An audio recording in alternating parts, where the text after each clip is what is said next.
All right, so back to our text real quick, guys, before the phone ring. So I guess we got I'm going to hit that caller back in a minute, but we have teachers need tools to work with. I guess somebody's saying that the teachers need some tools to work with. Elaborate a little bit, tell us what the teachers are lacking and what they need to work with. I'm not in the school system, so you got to tell us what's needed. This was another text about the chemicals in food. I talked something about, you know, some of the food that are coming in the country need to be tested. We need, the system needs to really examine where this food source is coming from. But the person said it's not just food with the chemicals that are harming the body, it's also the boatyard. So we know where that one is coming from, Virgin Gorda, of course. The UK, somebody said in response to the folks that are complaining about a visa hike, of course, if you didn't know, the BVI residents or citizens, anybody, you know, getting a UK passport has to pay an increased cost for the UK passport. When the big boys put their increase, we don't really complain. That's what this person is saying, because we go ahead and get it. One price for all across the front. In most countries, this person said, when it relates to visa, they believe that most countries that apply a visa, if it's $300, it's $300. Doesn't matter if you're making 600 grand. So they don't think that it'll be right. Instead, it'll be a form of discrimination. This person said something about labor. The labor minister is not responsible for what's happening at TMF. I promise I won't interject my own personal belief in anything, but all I could say is if you know, the people of the territory depends on the people who are in front of the ministries and so forth to help protect people who don't know what's happening. If you have companies in the country that are bruising the system, you know, they're not reporting, you know, the need for new workers. They're not training the local people to move into those situations. You're not giving the local people an opportunity, and I want to clarify this again. When I say local people, I'm not just talking about people who born and raised here. I'm talking about people who live here, who consider the BVI their home, who are part of the BVI economy. They have nowhere else to go. They ain't care about going nowhere else. I call them local too. So I'm not just looking out for the man who say born here, but the person who say I'm from here just like the man who born from here. So the government, I think, has a responsibility to protect those people. Because if you have businesses in the country that are not treating people fairly, that's what your labor code is there for. And the labor code is being enforced by people who run the labor department. So that's a ministry thing. You want to speak your mind? Go ahead, please. Hello. Talk to us. Yeah, let's just comment on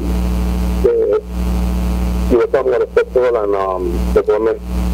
They're talking about money they have to spend. Okay, you're coming in, but you're coming in kind of muffled. Tell me again. Yeah, festival. And you're talking about festival? Yeah. Okay, go ahead. And the amount of money that government may have to spend. I think what the government needs to do is stop trying to do all the funding for the festival. You think the government needs to stop spending most of the money for festival? Yeah. And who else would spend the money? They're taking on too much to handle. Okay. It's commendable, but it's too much for it. Okay. You have a set of companies and businesses on the island that are making too much money. And I feel that the government needs to pay some taxation that they have to, anything, put the money back to the country, put back some kind of money to the heritage and so forth in the country. Okay. This would be in and go to helping with a basketball coach, fixing it back up, helping with the festival, helping with the heritage of the country, not just making billions and millions of money in the country with it. Yeah. I hear what you're saying. I know exactly what you're trying to say. There should be some type of shared responsibility, some kind of corporate responsibility. A lot of these corporations that help put back into the community. If they can help better the community, build basketball courts, sponsor schools, put books in schools, you know, and then there could be some form of a little fee could be added to their registration each year for festival and things like that, is what you're saying. And then the government would have to come up with so much money. Broad topic that they're paying this money to, so that therefore now can cover all these different aspects. Yeah, but what how do you? No, we have to take all our strong, let's train and deal with. Okay, so the schools need refurbishing, we don't have the money. Yeah. You have to look for money to finish paying for the festival. And I mean, these companies, they're working on the scratch fees, they're paying a little measly tax. Yeah. That's it. But okay, well, let me ask you this: since you're thinking like that, then what a suggestion was made a while back about, say, the music fest, that maybe it should be a private entity, and then the private entity will find ways to raise the money that they need to bring the artists in, and if government wants to sponsor, it should just be a sponsor and the hands are out of it. How do you feel about that? Instead of making things like that private, you're taking, utilizing the whole thing, because now you have the local artists will not be able to perform. Will not get a chance. It will be totally about business. How much money that promoter will make, or that company that is going to take it over. Yeah. Now with the government doing it, we have a responsibility to ensure that. Make sure you go for the local actor or the business. Now it does not be done to the extent you want it. I got you. Imagine how it is now, and it's supposed to be a company and a private hand. Yeah. It's totally blown out of the proportion. Yeah, I understand. Good point. Very good. Very good. That's about my 2 cents on the whole thing, huh? Yeah, man, that was really good. Thank you so much. All right. All right, so we got some ideas to, dealing with festivals and some of the events that we put on. That caller was basically suggesting that government should maybe look at how they can communicate more with the private businesses to help put a little bit more capital into culture events, into schools, into community centers, basketball courts, recreational sports, and so forth. I think personally, a country like this, with all the money for real that flow through these banks and these offshore companies, I think a little bit more money could be put into making sure that the community is on standard, is up at good standard, that all people are productive, and they're not out there just waiting to create crime or commit crime. So I think it's a good idea. Another text that came in earlier that said talk about U.S. rules. We had a caller that talked about the U.S. visa, which is more valuable than the BVI. I really don't want to comment, but this person really saying, how can you say that? You're not living in the U.S. and you can't go in on a B2 visa, they said, which is just a visitor visa, and work legally in the U.S. But when you come here, you're working on a BVI visa that allows you to come in and work. They saying that's value, that's real value. So different people look at different things differently. So a whole lot of other stuff, to talk about. So again, on my bullet point, again, the phone lines are open for anything that you want to talk about. I'm just going to keep putting some stuff out there. Big news hitting the news sites this week. Right here in BVI, something that was important to us in the beginning of the year. We were introduced to a fellow by the name of Henry Billingham. Of course, he was the minister responsible for the overseas territories. And there's been a huge reshuffle in England. Apparently, the Prime Minister has been moving members around, and Billingham made a big speech about he hoped that it's not the end of his public life. He still wants to be in public life. He didn't really give any reason as to why he was removed as the minister responsible for this territory, the BVI. But of course, everybody, Billingham, he was here. He was back in April. He was a gentleman that signed the the financial protocol with the premier. That's the one that's being debated right now in the House. Last week there was a lot of talk about that and whether or not we broke the financial protocol and whether or not there was any penalties waiting for us. The premier answered most of those questions and we move forward. Many people, question I had was, how do you feel about the protocol? Do you think that the protocol is a matter of good measure? Looking at our behavior in the past, it's a bad thing to say, but at the same time, looking at the way we were spending the money and putting the country in whatever situation that they deemed was unfit, they decided to act and to curb that. They didn't want, according to them, they didn't want to be responsible or don't want to be responsible for bad decisions, such as having a country more in debt than it can actually pay for itself. So the BVI, everybody talk about how rich the BVI is. You know, we have a lot of companies in this country that make good money. They make billions and billions of dollars. We could say that loud. They make billions of dollars, and you know, we have to be careful, yes, because we understand. If you don't understand the reason why they're here, there's some advantages to them being here. And some of those advantages, not all, but some of them are the fact that they don't really pay any taxes on anything they do.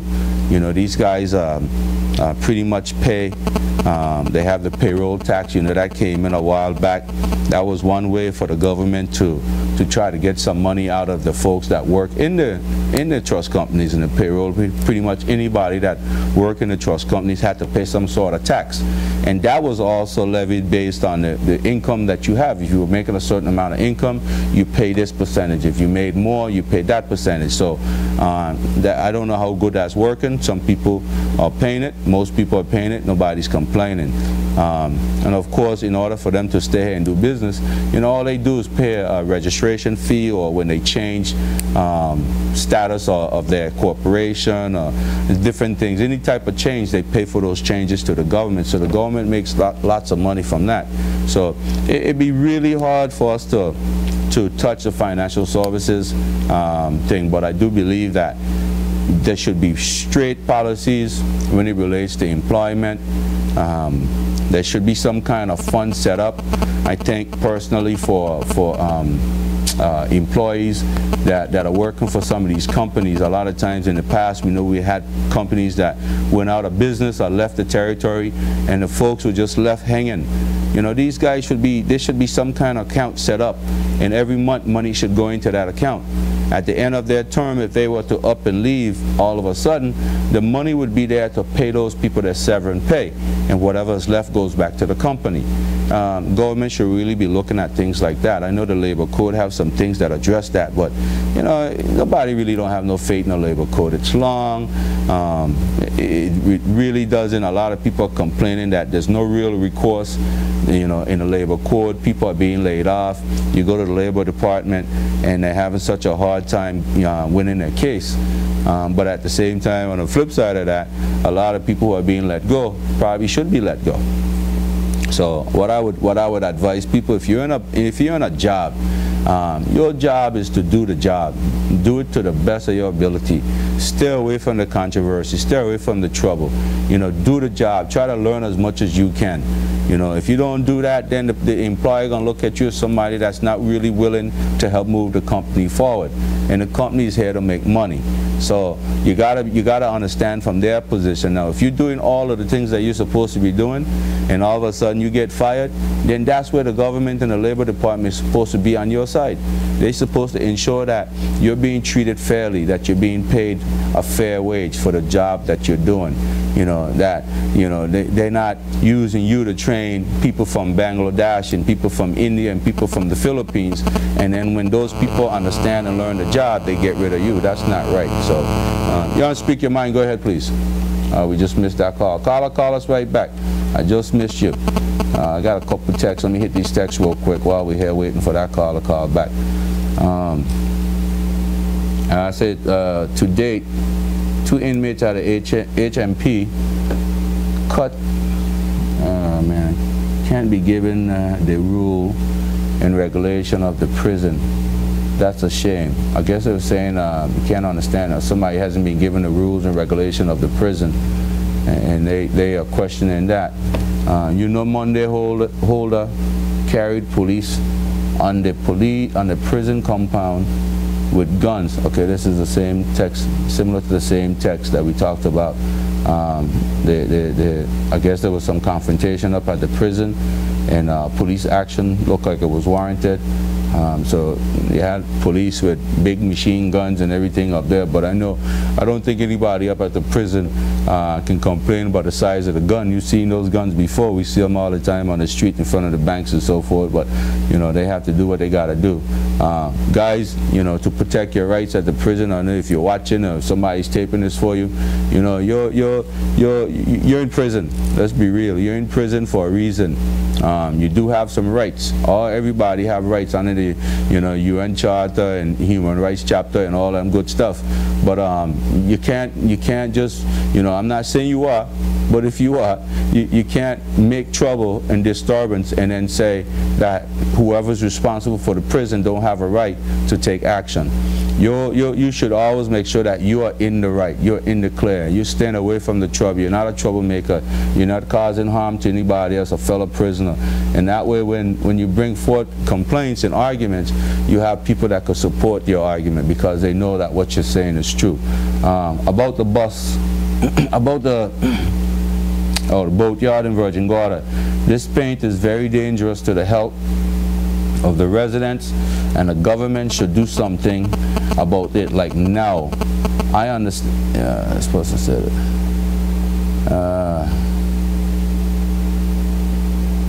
I understand the owner is saying there is no legislation to stop him and he will continue. Well, that's a text. Something is going on at the boatyard. People feel the chemical that boatyard owners using is hampering the health.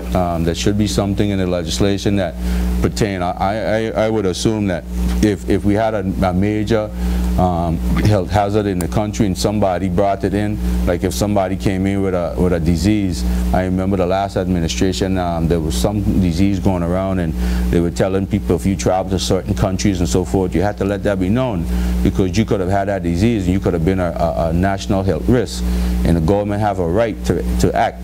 So if there's something going on up there, the government needs to step in. So ladies and gentlemen, you got 5 representatives. You got one, the Honorable O'Neill himself. I would call him up. You know, his phone number's in the phone book. Call him up. He should have an office at the government complex somewhere. Call him up. You know, make noise. You know, why not? That's what he's there for. And then you have the great the minister himself, the premier. Of course, this week, you know, the premier again is bereaving from his the loss of his mom. I say give the premier a break, but he has 3 others, you know, 3 at large. Call him up. You know, Archie, Mr. Christian, he's a cool dude. He's the one of the guys that the government decide to utilize in different areas. Call him up, tell him to come on up Virgin Gorda. You know, times when these guys are spraying up the place so they can see and smell and feel it for themselves. And if it's a problem to them, there's something should be done. I would say that the boat owners and the residents need to get together. If the boat owner's spraying his stuff on the outside, which will cause the paint to go up into the community, then just create a shed. Create a shed and spray your boat on the inside and put on your mask and your gear and everything, and that way you're able to do your business, you're able to do what you need to do, and the people who are able to live in good health. So you know, there's a smoking line at BVI. And another thing, ladies and gentlemen, I could tell you up there in Virgin Gorda why I believe you're going to have such a struggle. You know, we have a no smoking law in the BVI where you have to be over 100 and something feet away from a crowd or somebody that's complaining.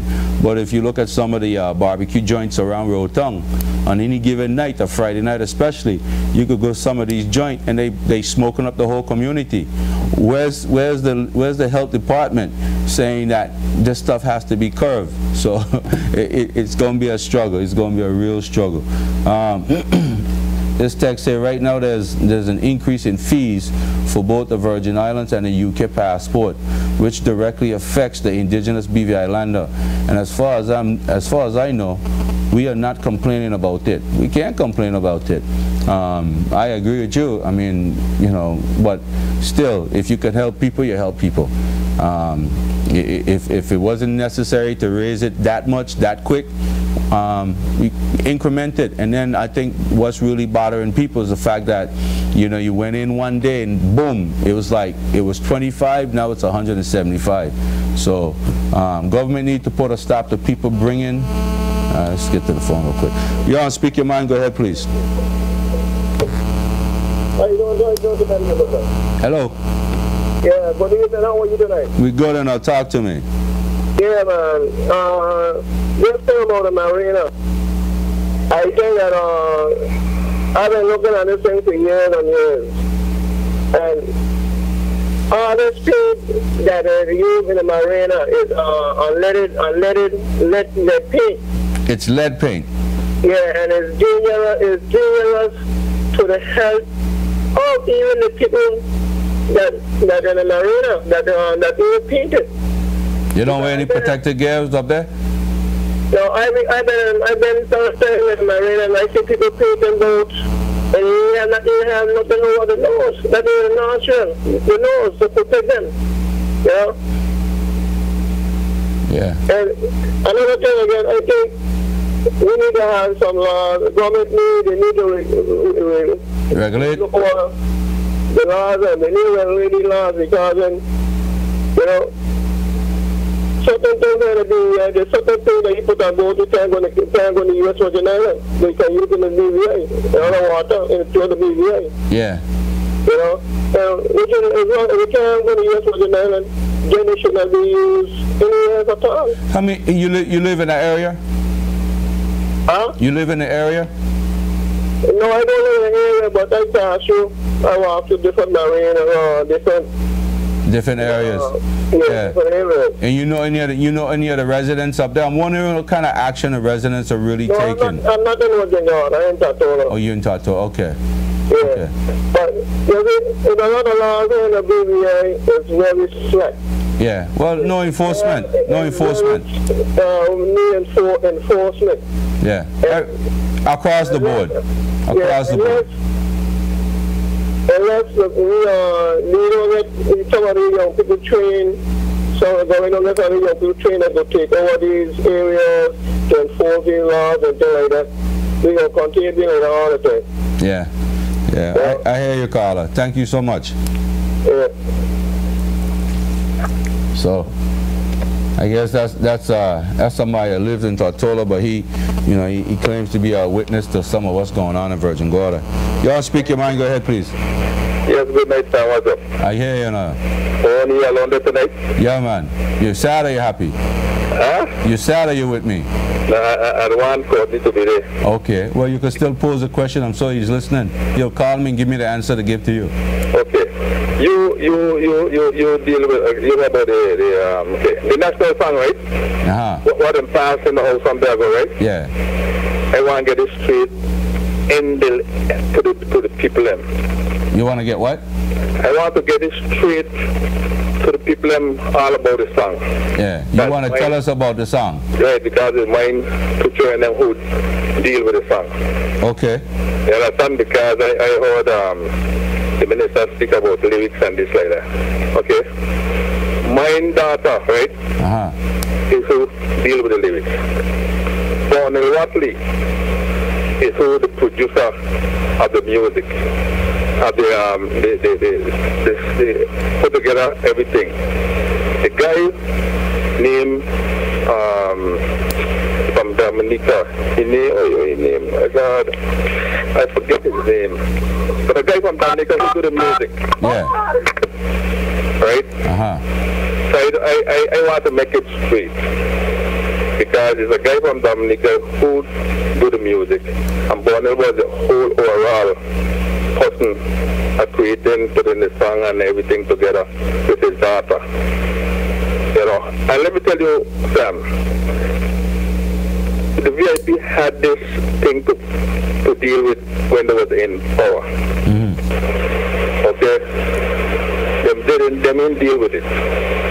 Why I could tell you so? Because when they were dealing with it, my son do a draft with the dress, and so he put in his display into the competition.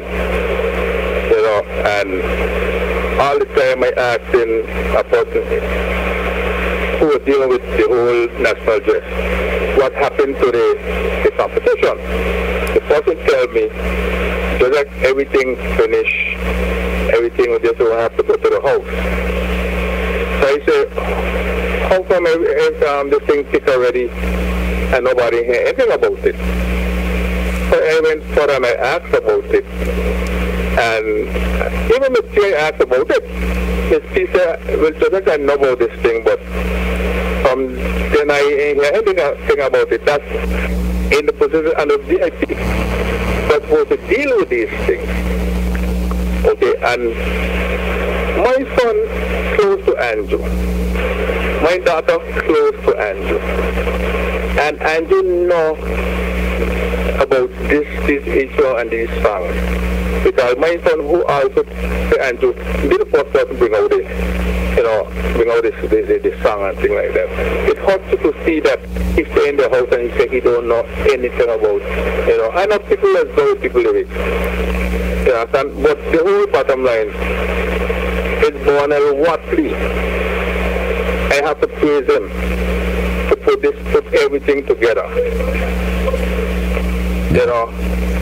And it's boiled me when you hear and you could say that investigate on the lyrics. This thing was out 2003. 2003, Sam. Yeah. Okay, and I have to big up the King for really pushing this song, having this song for the theme song for opening and closing. Well, Carla, I hear what you're saying. I haven't really listened deeply to the lyrics, but all I can say is I'm so glad. I am so glad that somebody, if the last government didn't act, I'm glad that this government acting, the good ministers acting on it. I'm glad we have a national song and we have a national dress. As a matter of fact, I want to make an appeal to the minister. I'm sure somebody on his team is watching. If the shirt, I like some of the shirt, maybe we could use that as the national shirt for the cruise ship dock instead of the flowery shirt that we have. And that was something that came up because I thought all four people that were given credit, including your son and your daughter and the other two people, I think those guys did a wonderful job. So, to me, there's no real debate, there's no argument. I mean, the country should now be encouraged to start knowing what the song is, start recognizing the national dress, because when you look at a lot of some of these countries we have living in this country right here, you could see the flags and thing on their clothing. You say, oh, he from so-and-so and she from so-and-so. And they wear those stuff with a lot of pride. And that's what I would like to see for us in the next 5-10 years going forward. So I commend your daughter and I commend your son. I think they did a great job. Yes, I remember who did the music. The guy who deal with the music, put the music together is Howard. Okay. He's out of Dominica. Okay. And he arranged everything. But I'm going to tell you this, what the issue about that song. They were saying from the get-go is an NDP song. It's not an NDP song. Somebody introduced the song to Dr. Smith and them 2003. And they had liked the song. So they continue using the song. So it wasn't their song. They had liked the song. But to see we play so much of politics in this place, dividing ourselves and dividing, and they had so much of things saying that my children is not indigenous. The parents is not from Tatola. Okay, why should you choose that song? If it's not the indigenous. Yeah, but Carl, I just... I want to learn you out because this is the thing that's happening. Yeah, yeah. No, I hear that though, but all I can say... Listen to Sam, and what they're doing, Sam, I'm going to tell you straight up. They instituted a division with the kids that were born here against the own place where they live. They dividing, putting this apart of these kids, and I'm serious about it. We have some people called Christian going to church. They don't like to have a called Christian. We say we're the Christian community, Sam, but we're not showing it. Too many hate against each other and too much hate against our brother and sister and dividing the youths today. Yeah. And sometimes you will like to know who's doing this. It's the same people in the church who creating this division in this country. And I tell you something, let me tell you something. I come from band practice just to get this out of my chest now. I study on this and I study on this to get this out because I don't like what's going on today. So, and I have to big up my daughter again. She for creating a book. I don't know, I mean, I always question my kids should have a lot of talent, Sam. And I always say, God gives you a lot of talent to use it. And I big up, and you know, some people want to tear down. Yeah, well, we ain't gonna let that happen. So, Joe Jack, we're gonna hit the break real quick. Yeah, but I'm glad that I get in to clear this up because this song is not nobody's song. Yes, well, it's the territory song. It's the people's song, no. But I had to play it up because it's on my chest for a long time. And first thing before I go, I have to big up Alvin Christopher for not playing politics with this election. Okay. And just stop the politics. He's my boy, you know. Yeah. And I hate him and this. I will sit to him and shake his hand and things. But certain things you have to deal right and stop the politics with it. Definitely. Well, thanks a lot. So we don't catch. Yeah, man. Call us back. We're just going to take a break, so if you want to call back, you can call back. All right? So appreciate it. All right. So ladies and gentlemen, we're just going to take a break and then come back for a last segment. When we come back, we'll talk a little bit about the national song. I want to know what you think about the national song, the national dress. The fact that we have one, I think, is a great thing. We got some good things coming for the country, so I would like to see the territory embrace a lot of those good changes, all right? So we'll be right back.